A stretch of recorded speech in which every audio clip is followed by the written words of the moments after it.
देखें बिटकॉइन की सिचुएशन तो $25,900 पे बिटकॉइन ट्रेड कर रहा है। 25,900 के लेवल आ चुके हैं और आपको पता है पिछले 2 दिन के अंदर क्या कुछ हुआ है। बहुत अच्छा खासा यहाँ पे इस एक कैंडल ने लिक्विडेशन किया लॉन्ग वालों का और क्विक लेवल ऊपर आ गई, क्योंकि भैया वो एक गेम था और गेम कंप्लीट करने के बाद बिटकॉइन लेवल ऊपर लेके आया।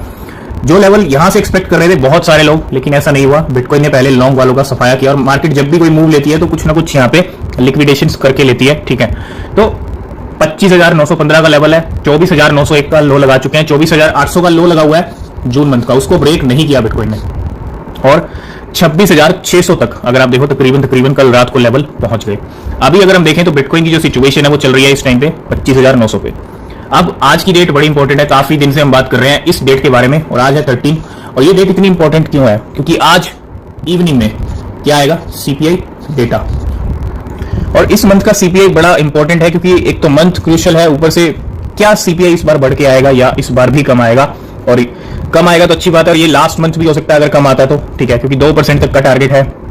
और कुछ भी कोई भी अगर हम डेटा देखें, कोई भी लगातार गिरता नहीं है, बढ़ता नहीं है, कुछ ना कुछ बीच में स्पाइक या कुछ ना कुछ चेंज हमको देखने को मिलता है। और काफी टाइम से 1 साल हो चुका है सीपीआई में गिरावट चल रही है, उसका अच्छा इंपैक्ट भी बिटकॉइन पे पड़ रहा है। लेकिन थोड़ा सा यहाँ पे इंटरेस्ट रेट का भी बढ़ना, अब कहीं ना कहीं जो फेड के चेयरमैन है जो जेरोम पावेल है, उन्होंने भी कहा इंटरेस्ट रेट को लेके। तो आज का डेटा बहुत इंपॉर्टेंट है क्योंकि इसी के ऊपर एफओएमसी का डिसीजन बेस्ड होगा। मतलब जो डेटा आएगा वैसा ही हमको 20 तारीख को है ना, क्योंकि 20 तारीख भी बहुत इंपॉर्टेंट है, एफओएमसी की मीटिंग है। और आज के डेटा के ऊपर जो है यहाँ पे पूरी नजरें टिकी हुई हैं।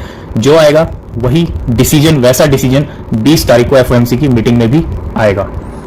तो अभी 25,900 पे है और जैसे जैसे इवनिंग जैसे सीपीआई डेटा का टाइम आएगा वैसे वैसे वॉलेटिलिटी बढ़ती जाएगी। और कितना सीपीआई आएगा सबसे पहले आपको हमारे टेलीग्राम चैनल पे मिलेगा, लिंक है डिस्क्रिप्शन में, ज्वाइन जरूर कीजिए। सीपीआई डेटा मिस नहीं होना चाहिए।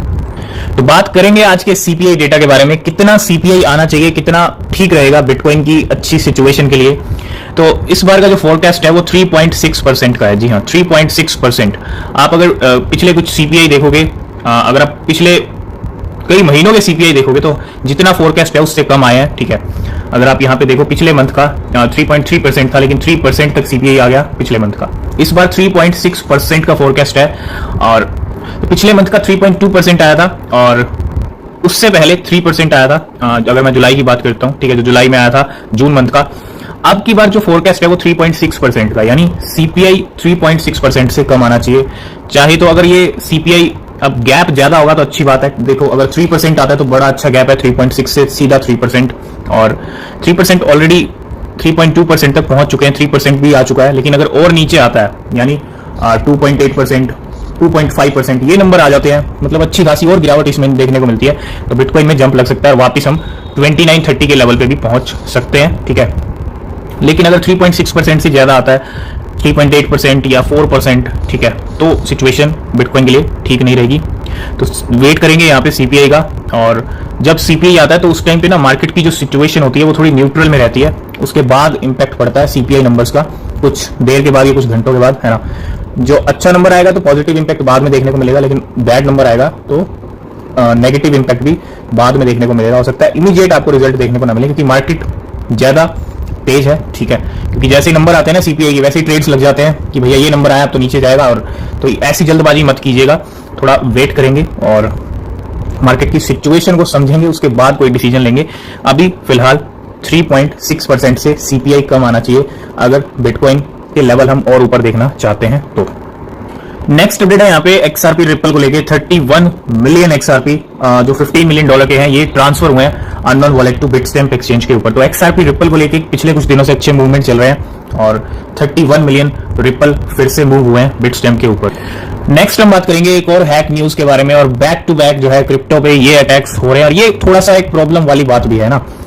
और हैक्स जरूर हो रहे हैं, कभी कोई प्रोजेक्ट टारगेट बनता है, कभी कोई प्रोजेक्ट एक्सप्लॉइट हो जाता है और अच्छे मिलियंस डॉलर जो है हैकर्स ले जाते हैं। हांगकांग की क्रिप्टो एक्सचेंज है कॉइनेक्स।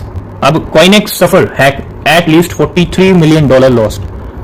तो हैकर्स ने इस बार जो निशाना बनाया वो कॉइनेक्स एक्सचेंज को निशाना बनाया, और $43 मिलियन का यहाँ पे जो है एक ब्रीच हमको देखने को मिला है, एक एक्सप्लॉइट हमको देखने को मिला है। CoinEx global suffered a security breach on Tuesday और estimated loss of $43 million in crypto currencies. तो ये अच्छा खासा यहाँ पे जो है कॉइनेक्स का नेक्स्ट हम बात करेंगे आईफोन 15 के बारे में जो कल लॉन्च हुआ है, और ये क्वेश्चन पूछने का यही एक सही टाइम है, और आपसे भी एक क्वेश्चन है और कमेंट की करके जवाब जरूर दीजिएगा, ठीक है।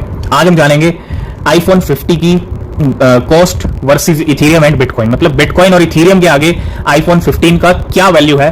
अब देखो, एक टाइम था जब आईफोन अगर हम देखें तो 888 इथेरियम लगते थे एक आईफोन के बदले, है ना। आज की डेट में एक आईफोन जो अभी 15 आया है 0.63 इथेरियम में आपको एक आईफोन मिल जाएगा, ठीक है। The cost of a new iPhone over the past 8 years, पिछले 8 साल से अगर हम देखें यहाँ पे इथेरियम की आईफोन की कॉस्ट वर्सेस इथेरियम, शुरुआत हुई थी 888 इथेरियम से 2015 में आईफोन 6s की अगर हम बात करें। आईफोन 7 आया 2016 में 50 इथेरियम के मुकाबले रह गया, ठीक है। उसके बाद 2.6 इथेरियम में आईफोन 8, 3.5 में आईफोन X, 4 इथेरियम में आईफोन XS, 4.6 इथेरियम के मुकाबले आईफोन 11 और 2.1 इथेरियम में आईफोन 12। अब वैल्यू 1 इथेरियम से भी कम में आप जो है आईफोन ले सकते हो। मतलब आज की डेट में आप देखो, पहले मतलब वैल्यू किसकी बढ़ रही है, इथेरियम की वैल्यू बढ़ रही है ना।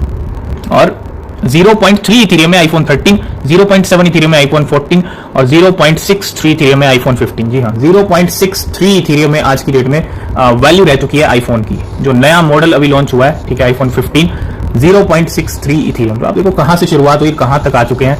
तो वैल्यू किसकी बढ़ी है, वैल्यू इथेरियम की बढ़ी है। और आईफोन वर्सेस इथेरियम कॉस्ट, अगर हम बिटकॉइन की बात करें और अगर हम बात करते हैं बिटकॉइन के मुकाबले, तो कह सकते हैं कि कुछ भी वैल्यू नहीं है, ठीक है। और आने वाले टाइम में अगले 2 साल में हो सकता है वैल्यू और भी गिर जाए आईफोन की कॉस्ट, आईफोन 16, आईफोन 17 अगले 2 साल में ये भी आ जाएंगे। तो बिटकॉइन की वैल्यू उनके मुकाबले इतनी बढ़ जाएगी कि उनकी आईफोन की वैल्यू कुछ भी नहीं रहेगी बिटकॉइन के मुकाबले। कहने का मतलब यही है। और are you buying the new iPhone 15, अगर आप देखो the cost of an iPhone in bitcoin price, अगर हम बिटकॉइन में बात करते हैं तो बिटकॉइन में शुरुआत से अगर आप देखो 162 बिटकॉइन लगते थे एक टाइम पे आईफोन 4S को खरीदने में। आईफोन 5 को खरीदने में 2012 में 52 बिटकॉइन, आईफोन 5S 2013 में 5 bitcoin, iPhone 6 1.6 bitcoin, iPhone 6S 2.7 bitcoin, iPhone 7 1.07 bitcoin 2016 में। 17 में आईफोन 8 की वैल्यू क्या रह गई बिटकॉइन के मुकाबले, मतलब बिटकॉइन के आगे आईफोन 8 की जो वैल्यू थी वो 0.19 तक पहुंच गई, मतलब 0.1 बिटकॉइन से आप जो है आईफोन 8 मिल जाता था उस टाइम पे। आईफोन X 0.13 और आईफोन XS 0.15, आईफोन 11 0.068, आईफोन 12 0.051, अब एक जीरो भी ऐड हो गई है ना। मतलब कितनी वैल्यू गिर गई आईफोन की बिटकॉइन के मुकाबले, और बिटकॉइन की वैल्यू बढ़ गई, ऑब्वियस सी बात है। और आईफोन 13 की बात करूं 0.018 पे, और आईफोन 14 0.042 पे, और आईफोन 15 आज आईफोन 15 की जो वैल्यू है वो 0.031 के ऊपर है। अभी बिटकॉइन अच्छा खासा नीचे है, ठीक है। तो यही आईफोन 15 अगले 2 साल में हो सकता है आपको और भी वैल्यू इसकी नीचे गिरती हुई दिखे बिटकॉइन के मुकाबले। नेक्स्ट हम बात करेंगे स्टेबल कॉइन्स के बारे में। 2022 आपको याद होगा जब लूना का स्टेबल कॉइन UST है ना, वो डीपैग हुआ तो पूरी लूना को ले डूबा, लूना जीरो हो गई। और कितना बड़ा खतरा है स्टेबल कॉइन का डीपैग होना क्रिप्टो मार्केट के लिए भी, और जिस कॉइन से वो कनेक्टेड है उस कॉइन के लिए बहुत बड़ा खतरा है। ये लूना सबसे बड़ा एग्जांपल जो $40 बिलियन साफ हो गए मार्केट में। These two stable coin are more susceptible to depegging. तो मार्केट के अंदर कुछ एक्सपर्ट्स का ये भी मानना है कि जो 2 स्टेबल कॉइन है उनका रिस्क ज्यादा है अदर स्टेबल कॉइन से डीपैग होने का। और ये जो स्टेबल कॉइन है, बड़े स्टेबल कॉइन है, एक तो बड़ा है USDT के बाद जिस कॉइन की बात करते हैं USDC है, उसके बाद DAI। ये 2 कॉइन ऐसे हैं susceptible to depegging than other stable coins. और ये बहुत बड़ी बात है कि क्रिप्टो की जो USDC and DAI are at higher risk of losing their dollar parity than other stable coins। ऐसी पिक्चर हम नहीं देखना चाहते मार्केट के अंदर। कोई भी स्टेबल कॉइन डीपैग नहीं होना चाहिए। ये भी कहीं ना कहीं एक बहुत बड़ा इशू है कि डीपैग हो क्यों है, और इसका भी कहीं ना कहीं सॉल्यूशन कुछ ना कुछ होना चाहिए। तो मार्केट के अंदर इन दोनों स्टेबल कॉइन्स को लेकर भी कहीं ना कहीं सेंटीमेंट ठीक नहीं है कि भैया ये भी दोनों कभी ना कभी डीपैग हो सकते हैं।